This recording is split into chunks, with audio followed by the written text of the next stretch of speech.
வயது கூட கூட நம் பெற்றோர் குழந்தைகளாகி விடுகிறார்கள். முதுமை இன்னொரு குழந்தை பருவம்.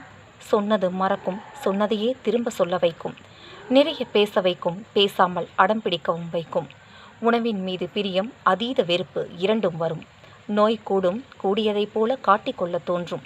நோய் வந்ததை மறைக்கக்கூட தோன்றும். கவனமாக பார்த்து கொள்ளுங்கள் இந்த முதிர்ந்த குழந்தைகளை.